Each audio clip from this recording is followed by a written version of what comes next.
ಹೇಳ್ರಿ.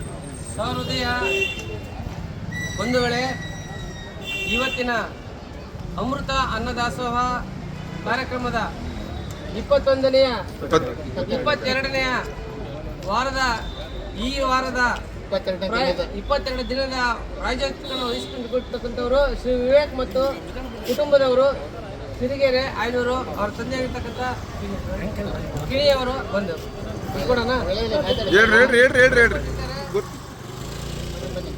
ಬನ್ನಿ ಪ್ರಾರಂಭ ಮಾಡಿದ್ವಿ. ಆದ್ಮೇಲೆ ಈ ದಿನ 22ನೇ ಅಮೃತ ಅನ್ನದಾಸೋಹ ಪ್ರತಿಷ್ಠಾನದ ಕಾರ್ಯಕ್ರಮ. ಈ ದಿನ ಸೇವಾಕರ್ತರು ವಿವೇಕ್ ಸಿರಿಗೆರೆ ಇವರು ಮತ್ತು ಇವರ ಕುಟುಂಬ ವರ್ಗದವರು ಆತ್ಮಪೂರ್ವಕವಾಗಿ ತುಂಬು ಹೃದಯದಿಂದ ಈ ದಿನದ ಕಾರ್ಯಕ್ರಮವನ್ನು ವಹಿಸಿಕೊಂಡಿರುತ್ತಾರೆ. ಹಾಗೆ ಅವರಿಗೂ ಅವರ ಕುಟುಂಬ ವರ್ಗದವರಿಗೂ ಶ್ರೀ ಅನ್ನಪೂರ್ಣೇಶ್ವರಿಯು ಅನುಗ್ರಹಿಸಲಿ. ಅವರು ಮಾಡುವಂಥ ಎಲ್ಲ ವ್ಯವಹಾರಗಳು ಕೂಡ ಅಭಿವೃದ್ಧಿಯಾಗಲಿ.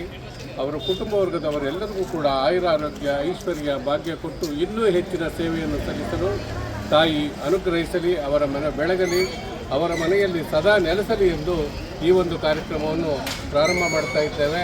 ಪ್ರಾರಂಭ ಮಾಡೋದಕ್ಕಿಂತ ಮೊದಲು ಒಂದು ಪ್ರಾರ್ಥನೆ. ಅನ್ನಪೂರ್ಣೆ ಸದಾಪೂರ್ಣೆ, ಶಂಕರ ಪ್ರಾಣವಲ್ಲವೇ ಜ್ಞಾನ ವೈರಾಗ್ಯ ಸಿದ್ಧ್ಯರ್ಥಂ ಭಿಕ್ಷಾಂ ದೇಹಿ ಮೇ ಪಾರ್ವತಿ.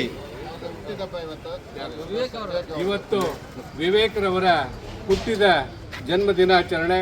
ಅವರಿಗೂ ಇನ್ನೂ ಹೆಚ್ಚಿನ ಶ್ರೇಯಸ್ಸನ್ನು ಆರೋಗ್ಯವನ್ನು ಪರಮಾತ್ಮ ಕರುಣಿಸಲಿ ಎಂದು ಅನ್ನಪೂರ್ಣೇಶ್ವರಿಯಲ್ಲಿ ಪ್ರಾರ್ಥನೆ ಮಾಡ್ಕೊಳ್ತೀವಿ. ಎಲ್ರಿಗೂ ಒಳ್ಳೆಯದಾಗಲಿ.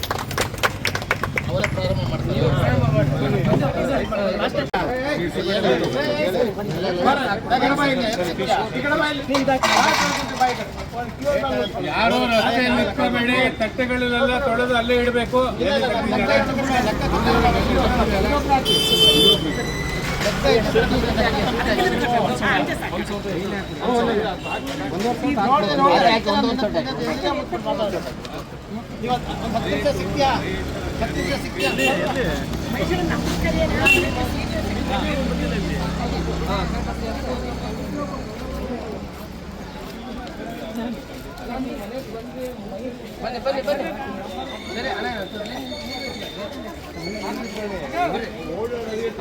ಓಡಾಡಿ ತೊಂದರೆ ಆಗಬಾರ್ದು. ಸರಿಯಾಗಿ ಕರೆಕ್ಟಾಗಿ